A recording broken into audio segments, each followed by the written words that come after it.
नमस्कार मंडळी.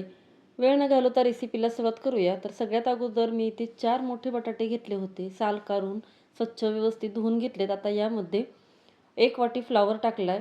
एक छोटा बीट घेतला होता. त्यातला अर्धा बीट इथे मी साल काढून बारीक चिरून घेतला आहे, तो टाकला आहे. एक मीडियम साईजचं गाजर घेतलं आहे, ते देखील बारीक चिरून टाकलं आहे.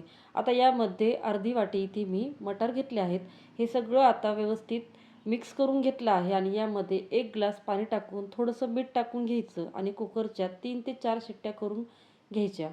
3 शिट्ट्या झाल्यानंतर इथे तुम्ही बघू शकता यामध्ये थोडंसं पाणी शिल्लक आहे. आता हवं तर तुम्ही हे पाणी बाजूला काढून घेऊ शकता, पण जर पाणी ठेवलं तर आपल्याला हे स्मॅश करायला एकदम सोपं जाईल. आता अशा प्रकारे आपण ह्या सगळ्या भाज्या आहेत ते छान बारीक करून घेऊया. एकदम गाळ अशा इथे ह्या भाज्या झाल्या आहेत.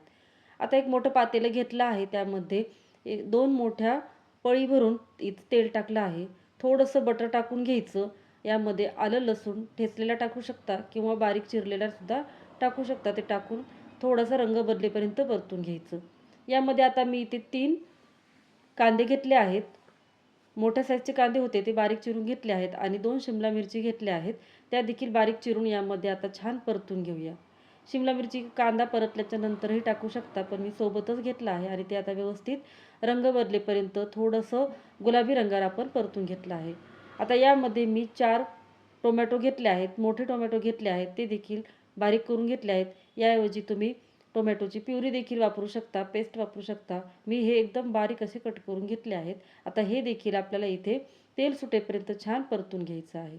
तुम्ही बघू शकता टोमॅटोला मस्त असं इथे तेल सुटलं आहे. रंगसुद्धा छान दिसतोय. आता यामध्ये आपल्याला टाकायचं आहे आवडीप्रमाणे लाल तिखट, थोडीशी हळद आणि 2 मोठे चमचे इथे मी टाकला आहे पावभाजी मसाला. चवीपुरतं मीठ टाकून घ्यायचं. आपण भाज्यामध्ये अगोदरही मीठ टाकलं होतं, त्यामुळे आता ते लक्षात ठेवूनच मीठ टाकायचं. आता हे मसालेसुद्धा परत एकदा छान तेल सुटेपर्यंत परतून घेतले. आता इथे आपल्याला टाकायचं आहे परत एकदा थोडंसं बटर. बटरमुळे पावभाजीला एकदम छान अशी चव येते, चविष्ट लागते. बटरशिवाय पावभाजीचा विचारच करू शकत नाही.